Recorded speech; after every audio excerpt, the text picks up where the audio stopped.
Pas un clap terrible, ça.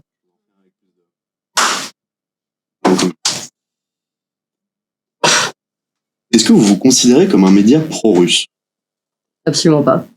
C'est assez simple comme question. Est-ce que vous vous considérez comme un média pro-russe? Je vous l'ai dit, absolument pas. Je vous demande si vous êtes oui, pro-russe. D'autres mots, si vous voulez. Elle va être vachement intéressante, votre interview. 3 fois, non. Est-ce que vous répondez du coup à ceux qui disent que votre ligne éditoriale, elle est très pro-Kremlin? Je réponds que c'est faux, encore une fois. Vous faites des cadeaux à la Russie qui ne nous veut pas du bien. Mais je fais aucun cadeau à la Russie. Mais la question était beaucoup plus simple que ça, et c'était pas une accusation. Je vous disais, est-ce que vous n'avez pas peur d'affaiblir la France en tenant des positions qui sont, oui, plutôt proches de la ligne défendue par le Kremlin? Alors, je vous le répète. C'est tout. Et cet argument qui est de dire que... Je vous le répète. Je ne desserre pas les intérêts de la France, parce que je veux les intérêts de la France. Est-ce que vous entendez cet argument des gens qui disent vous êtes des faux patriotes en fait, vous ouvrez les bras aux Russes alors qu'ils sont une menace? C'est hyper fatigant en fait, c'est pas possible. Ah bon? Bah non, mais vous ouvrez les bras aux Russes. Est-ce que j'ai ouvert les bras aux Russes? Je vais vous poser une question un peu différente. Vous me dites que pas du tout, que voilà, votre ligne éditoriale n'est pas alignée sur ce que peut dire le Kremlin. Pourquoi est-ce qu'on vous fait ce procès autant alors? Mais personne si c'est pas vrai. Par vous aujourd'hui. Ah bon? Bah non. Non. Bon, c'est bon. Merci beaucoup. Ouais, c'est génial. Écoutez, oui, enfin, je crois. Est-ce que vous vous considérez comme un média pro-russe? Absolument pas. C'était un peu d'explication? Oui, bien sûr. Enfin, en fait, je vois pas, c'est plutôt, est-ce que vous pourriez m'expliquer votre question? C'est-à-dire? Pourquoi je devrais me considérer comme un média pro-russe? On a chez vous des invités qui défendent une ligne qu'on voit peu ailleurs. Ouais. Beaucoup d'invités, beaucoup sur cette ligne-là. Est-ce que c'est quelque chose qui est assumé? Est-ce que vous avez l'impression que non, c'est pas du tout le cas? C'est assez simple comme question. Est-ce que vous vous considérez comme un média pro-russe? Je vous l'ai dit, absolument pas. Mais vous dites, vous venez de dire que vous pensez ça parce que nous avons des invités qui assument une ligne qui est différente. Oui, on a des invités qui ont une ligne qui est différente. C'est même à peu près, je pense, notre rôle. En revanche, c'est pas une ligne pro-russe. Comment vous la définirez alors? Pro-France, par exemple. Pro-souveraineté, pro-souverainiste, pro-intérêt français. Vous ne trouvez pas que vous avez une ligne qui est différente, notamment par exemple? Non, mais différent, ça veut pas dire qu'on ne sert pas les intérêts français. Moi, je vous dis pas que vous ne pas les intérêts français. Non, mais je vous demande si vous êtes oui, pro-russe. D'autres mots si vous voulez. Elle va être vachement intéressante votre interview. 3 fois, non, on a absolument pas une ligne pro-russe, absolument pas. On a encore une fois une grande majorité d'invités qui défendent un intérêt français, celui de pas forcément entrer en guerre avec la Russie. C'est-à-dire absolument pas que ce soit pro-russe. Quand on regarde les invités que vous recevez par exemple, M. Foucault, Anne-Laure Bonnel, François Talane. Alors ça, Anne-Laure Bonnel, beaucoup, faut peut-être pas exagérer. Ce que je veux dire par là, c'est que vous recevez chez vous des gens qu'on voit pas ou peu ailleurs, et qui défendent des idées qu'on ne voit pas ou peu ailleurs. Ça, c'est une bonne chose. Ma question, elle est très simple. Pourquoi avoir cette démarche journalistique-là? Bah écoutez, c'est une magnifique démarche journalistique qu'on pourrait féliciter d'ailleurs, parce que justement, on voit des gens qu'on ne voit pas ou peu ailleurs, comme vous l'avez très bien dit. Je pense que c'est justement le rôle des médias, notamment médias dits alternatifs ou indépendants, d'aller voir et de donner la parole à des gens qu'on n'entend pas forcément ailleurs, qui en plus pour nous ont certains intérêts dans leur ligne. Qu'est-ce que vous appelez médias du coup alternatifs, notamment sur ces questions-là, les questions internationales, ou comment est-ce que vous définiriez vous votre façon, on va dire, de tenir votre antenne, de choisir les sujets, de choisir les invités, par rapport à ce qu'on peut trouver dans une rédac classique ou ce que vous appelleriez un média mainstream, comme vous? Exactement comme vous. Et justement, le problème, comme on a pu l'entendre d'ailleurs aujourd'hui en émission, c'est que vos médias, même si parfois il y a des petits sujets intéressants, et d'ailleurs c'est pour ça qu'on se permet régulièrement de citer des médias mainstream quand ils font des choses bien, mais il y a un ton trop uniforme en fait, trop aligné sur une ligne qui est celle en général du gouvernement aujourd'hui, et donc on trouve ça dommage, et on essaie de chercher ailleurs en fait, de permettre un pluralisme qu'on n'entend pas forcément en fait dans ces médias-là. Vous parlez de pluralisme, mais du coup c'est plutôt entendre les idées d'en face, entre guillemets, ou entendre l'autre ligne. Ouais. Donc, quand on entend une autre ligne, ça crée un pluralisme dans l'effet d'ensemble. D'accord, donc l'idée c'est de dire, chez nous vous allez trouver ce que vous n'entendez pas ailleurs, quasiment d'ailleurs que ce que vous n'entendez pas ailleurs, et pour vous c'est quoi? C'est une forme de de résistance, c'est une forme de lutte contre une pensée qui serait unique.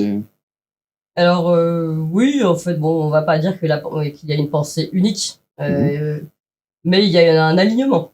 Et nous, c'est sûr on considère qu'on ne doit pas rentrer dans cet alignement, d'abord parce qu'on n'y croit pas, et que comme on a une indépendance, ça permet justement ce pluralisme qui permet d'avoir un jeu de ping-pong de réflexion, un esprit critique, qui permet à chacun finalement de se faire son opinion. C'est quoi cet alignement auquel vous ne croyez pas? En fait, aujourd'hui, malheureusement, par exemple, si tu prends le groupe Bouygues, LCI, par exemple, on entend à peu près toujours les mêmes sons de cloche sur le plateau concernant la guerre en Russie, le fait que, de toute façon, Vladimir Poutine a déjà perdu la guerre ou l'Ukraine gagne du terrain. Enfin, c'est ce qu'on entend à peu près régulièrement. Et puis, il faut aller en guerre parce que sinon, Vladimir Poutine étant très dangereux, c'est lui qui va la déclencher. Enfin, on a une forme d'idéologie qui pousse peut-être à un côté belliciste, guerrier, voilà, et on entend peu d'autres sons de cloche. Et donc nous, finalement, on se dit, en ayant d'autres personnes différentes qui disent des choses, ça permet, en fait, avec vous, de jouer cette... Vous trouvez pas, vous, que la Russie est une menace potentielle pour l'Europe, pour la France? Alors, déjà pour l'Europe et pour la France, il y a deux choses. Je pense pas que la Russie, je pense que jusqu'à maintenant, Vladimir Poutine a à peu près annoncé ce qu'il voulait faire et il dit ce qu'il voulait faire. Je ne dis pas que c'est bien, au contraire, on le dénonce aussi. En revanche, je ne crois pas qu'on risque d'être envahi par la Russie. Je crois pas vraiment pas que. Mais bon, c'est pas moi. Enfin, c'est pas moi. Moi, c'est pas très intéressant en fait, ce que je pense. C'est plutôt les gens que je vais recevoir et les différents invités vont avoir des expertises un peu plus Bien complètes. sûr, mais les gens que vous recevez, la façon dont vous menez les interviews, c'est vous. Enfin, vous, pas nommément d'ailleurs, mais votre rédaction. C'est choisi, ça. C'est pas le fruit du hasard. Oui, bien sûr. Oui. Bah oui, on a tous une ligne éditoriale. Qu'est-ce que vous répondez du coup à ceux qui disent que votre ligne éditoriale, elle est très pro-Kremlin? Bah, je réponds que c'est faux, encore une fois. Complètement faux. On n'est pas pro-Kremlin. C'est pas parce qu'on dit qu'on veut pas forcément entrer en guerre contre une Russie qui aujourd'hui n'ouvre pas, pour moi, un risque direct contre la France, ou ne risque pas d'envahir la France, comme on a pu l'entendre. Et du coup, je vous prends au mot, mais il y a quand même assez peu de journalistes, même mainstream, comme vous dites, qui disent il faut prendre les armes contre la Russie à l'instant T. Oui. Non, mais d'accord, mais il y a un accompagnement, un mouvement. On entend sur les chaînes. Ah bah, on entend sur certains plateaux, dont certains vous connaissez bien, il y a quand même un mouvement sur le fait qu'il faut réarmer contre la Russie aujourd'hui, que le danger imminent c'est la Russie, que la menace c'est la Russie. Ça, on l'entend quand même, non? Mais est-ce que c'est pas compréhensible de se dire que face à un pays qui a décidé d'en envahir un autre militairement, l'Europe doit effectivement se poser les bonnes questions face à ce que beaucoup appellent la menace russe, la menace potentielle russe? Oui, alors déjà, menace potentielle, c'est bien d'avoir précisé. Oui, mais encore une fois, la Russie a envahi l'Ukraine, mais je ne pense pas qu'elle aille envahir demain Paris. Voilà, c'est tout. Donc après, qu'on défende nos intérêts, que nos intérêts soient liés aussi à des intérêts de l'Union européenne et de l'Europe, évidemment. Mais je veux dire, le problème, c'est qu'on a des discours qui sont un peu simplistes aujourd'hui. Et je pense, encore une fois, que les intérêts de la France ne sont pas forcément, ils sont peut-être justement dans une position d'équilibre, dans une position de négociation, dans une position diplomatique que, par exemple, le général de Gaulle aurait pu promouvoir, même aujourd'hui de participer aux négociations de paix, par exemple. Ça aurait pu être intéressant pour la France.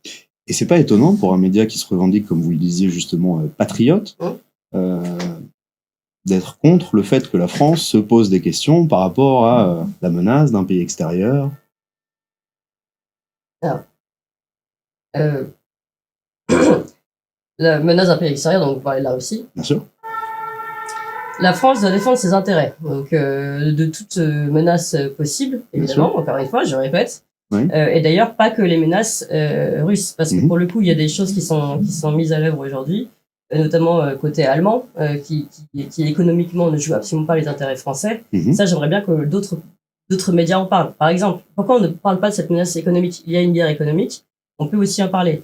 Mais est-ce que vous entendez cet argument des gens qui disent vous êtes des faux patriotes en fait, vous ouvrez les bras aux Russes alors qu'ils sont une menace? Mais vous êtes hyper fatigant en fait, c'est pas possible. Ah bon? Bah non, mais vous ouvrez les bras aux Russes. Est-ce que j'ai ouvert les bras aux Russes? Je vous dis pas ça, je dis que... Mais qui me dit ça? Moi, j'ai jamais, Pardon? personne me le dit. Hein. C'est souvent ce qui est reproché aux gens qui tiennent cette ligne-là, c'est de leur dire, vous faites des cadeaux à la Russie qui ne nous veut pas du bien. Mais je fais aucun cadeau à la Russie. Quel cadeau? À quel moment vous voyez qu'on fait un cadeau à la Russie? À quel moment j'ai dit un narratif. À quel moment j'ai dit ce que Vladimir Poutine dit est génial? Jamais. En fait, c'est pas parce que on entend quelqu'un qui dit qu'il faut défendre les intérêts français et français et pas les intérêts américains ou pas les intérêts d'Ursula von der Leyen que je suis pro-russe. Mais la question était beaucoup plus simple que ça et c'était pas une accusation. Je vous disais, est-ce que vous avez pas peur d'affaiblir la France en tenant des positions qui sont, oui, plutôt proches de la ligne défendue par le Kremlin? Alors, je vous le c'est répète. tout. Et cet argument qui est de dire que... Je vous le répète. Je ne desserre pas les intérêts de la France, parce que je veux les intérêts de la France. Et pour moi, et pour vous, mais je distingue, attendez, je distingue les intérêts de la France et les intérêts de la Russie, mais pas une seule seconde je défends les intérêts de la Russie. Pas une seule seconde. Mais vous pensez que les intérêts de la France passent par plus de collaboration avec la Russie, ou en tout cas sur une ligne différente de celle qui est... avec la Russie. Je demande pas, personne n'a dit qu'il fallait une collaboration avec la Russie. C'est pas absolument pas ce qu'on dit. C'est quoi? C'est plus d'écoute, plus de... C'est savoir un point de vue diplomatique, d'équilibre aujourd'hui.